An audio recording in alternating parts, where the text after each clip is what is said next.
Good evening to all of you. तो I welcome you to our channel. और हम अभी देख रहे हैं कि पॉलिटी की हमारी सीरीज जो चल रही है, इसके अंदर हमने लास्ट टॉपिक जैसे प्रेसिडेंट ऑफ इंडिया किया था, तो उसके बाद हम दूसरा जो टॉपिक इसमें पार्ट 5 में कर रहे हैं कवर, वो आपका कर रहे हैं वाइस प्रेसिडेंट ऑफ इंडिया। तो अगर मैं कोर्स आउटलाइन की अगर मैं बात करता हूँ कि इस वीडियो के अंदर हम क्या क्या चीज़ें स्टडी करेंगे, तो बेसिकली सबसे पहले तो हम जो स्टडी कर रहे हैं कि वाइस प्रेसिडेंट, ठीक है, वाइस प्रेसिडेंट का कौन है, वाइस प्रेसिडेंट क्या एलिजिबिलिटी है, इलेक्शन ऑफ वाइस प्रेसिडेंट कैसे किया जाता है, और कितने लोग अभी तक वाइस प्रेसिडेंट की पोस्ट को संभाल चुके हैं टिल 2023, ठीक है, और हमारे इंडिया के अंदर फंड्स कौन से हैं।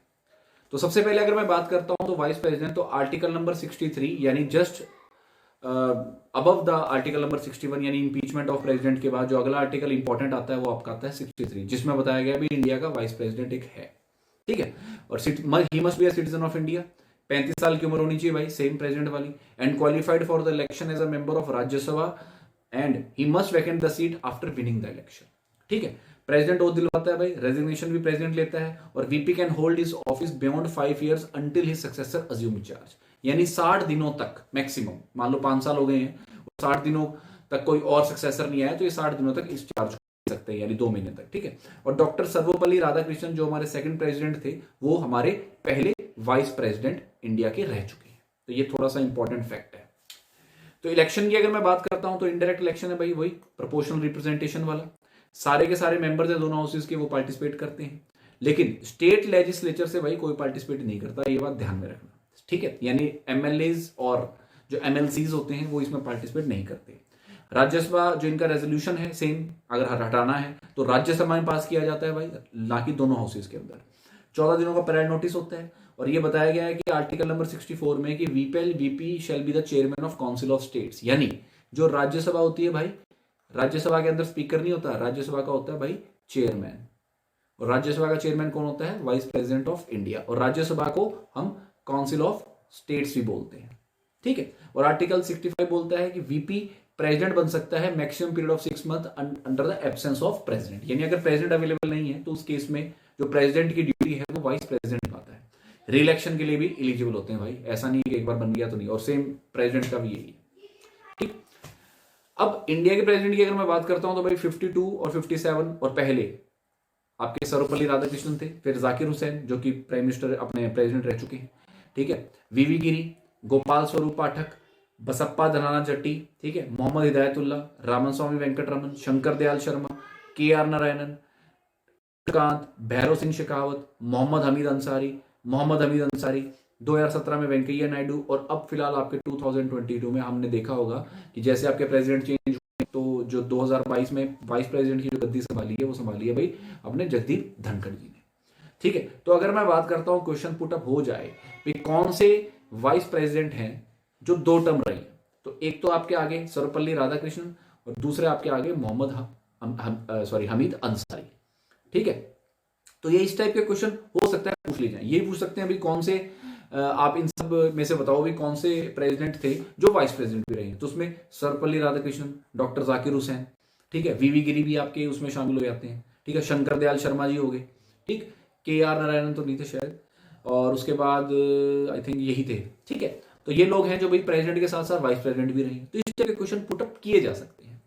तो वीपी में तो लगभग आप ये लेके चलो कि आपसे यही पूछा जा सकता है, ठीक है। बाकी राज्यसभा के रिगार्डिंग क्वेश्चन बनता है तो VP is the chairman of Rajya Sabha, दोनों में से किसी मेंबर हाउस नहीं होता है भाई, can't vote in first instance but can casting vote in case of tie, अगर टाई हो जाता है, टाई ब्रेकर की तरह अगर मैं बात करूं तो ये वोट डाल सकते हैं। सैलरी अलाउंसेस पार्लियामेंट फिक्स करती है, और consolidated of fund of India है, ये मैं इसी लेक्चर में स्टडी करूंगा क्या होता है, यहीं से बड़े बड़े दिग्गज हैं, सभी नेता लोग या बड़े बड़े जो पोस्टों पे हैं उनकी जो सैलरीज हैं वो इसी फंड से दी जाती हैं, ठीक है। When he discharge his duty as president he is not entitled या initiated to any salary as chairman of Rajya Sabha, भाई एक टाइम पर यार एक ही पोस्ट की सैलरी मिलती है, हम सब जानते हैं, दोनों पोस्टों के आपको पद नहीं मिलेंगे। और फिर आता है डिप्टी चेयरमैन ऑफ राज्यसभा, ये भी राज्यसभा के मेंबर जो इलेक्ट करते हैं, ठीक है। Perform duty of the chairman in absence of the chairman, resignation given to the chairman of Rajya Sabha, can be removed by giving prior notice 14 days। और फिलहाल अगर मैं बात करता हूं तो एसपी कृष्णमूर्ति राव थे जो पहले डेप्यूटी चेयरमैन थे, ठीक है। अब आपका आता है अगला topic, consolidated fund of India under the article number 266, तो यानी सरकार का पैसा, तो पब्लिक अकाउंट जो टैक्स हम पे करते हैं भाई, कंटिजेंसी फंड ऑफ इंडिया ये इमरजेंसी फंड ऑफ इंडिया है, ठीक है। तो consolidated fund of India, public accounts और कंटिजेंसी फंड ऑफ इंडिया ये आपके सारे सरकार के पैसे के अंदर आते हैं, ठीक है। तो consolidated fund, public account of India and contingency fund of India, ठीक है। अब अगर मैं बात करता हूं कंसोलिडेटेड फंड ऑफ इंडिया की, तो ये सबसे इंपॉर्टेंट फंड है। जितना भी रेवेन्यू है डायरेक्ट और इनडायरेक्ट टैक्स का सारा इसमें शामिल होता है। And non tax revenue such as licence fee, dividends, profits from the public sector undertaking, ये सभी के सभी इसी के अंदर शामिल होते हैं।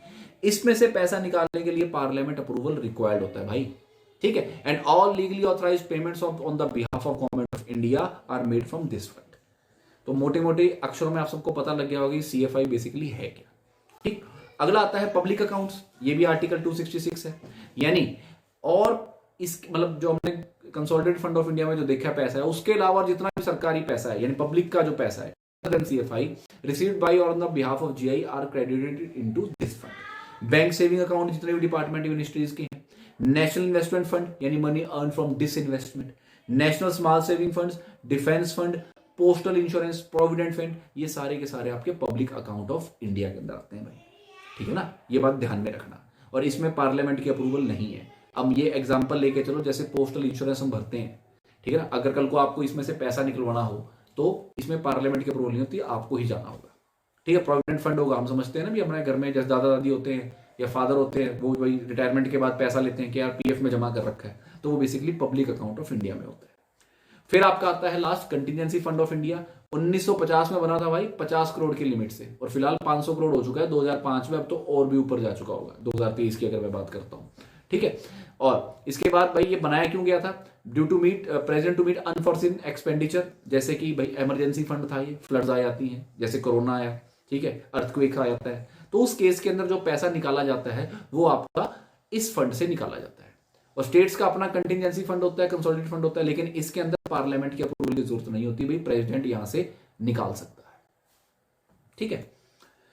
सो ये आपकी जो स्लाइड थी या जो हमने टॉपिक किया है, इसके अंदर हमने प्रेसिडेंट ऑफ इंडिया तो मैं पिछले टॉपिक में कवर कर चुका हूं, और वाइस प्रेसिडेंट ऑफ इंडिया और प्लस फंड्स हमने इसमें कवर कर चुके हैं। तो उम्मीद करता हूं भाई छोटे छोटे टॉपिक्स हैं, आप टॉपिक के वाइज इसको करो तो आपकी जो पॉलिटी की रिवीजन है, चाहे CDS के लिए, चाहे ND के लिए, या कोई भी एग्जाम प्रिपेयर कर रहे हो भाई, इससे ऊपर मेरे ख्याल में नहीं आता है, ठीक है। काफी सालों से मैं भी पढ़ा रहा हूँ इसको, तो इनसे ऊपर आपके पास नहीं आएगी, ठीक है। तो आप अगर इसको भी पढ़ लेते हैं तो मोर देन एनफ है, मैं इससे ऊपर नहीं कहूँगा। बाकी डिटेल में जितना पढ़ो भाई वो तो अच्छा ही है, ठीक। तो उम्मीद करता हूँ आपको वीडियो अच्छी लगी होगी भाई। तो चैनल के साथ हमारे जुड़े रहिए, सब्सक्राइब कीजिए, और नेक्स्ट वीडियो हम अभी जैसे नेक्स्ट हमारा सेशन होगा उसके अंदर हम इसको लॉन्च कर देंगे जो पॉलिटिक्स सीरीज, ठीक है। So thank you so much.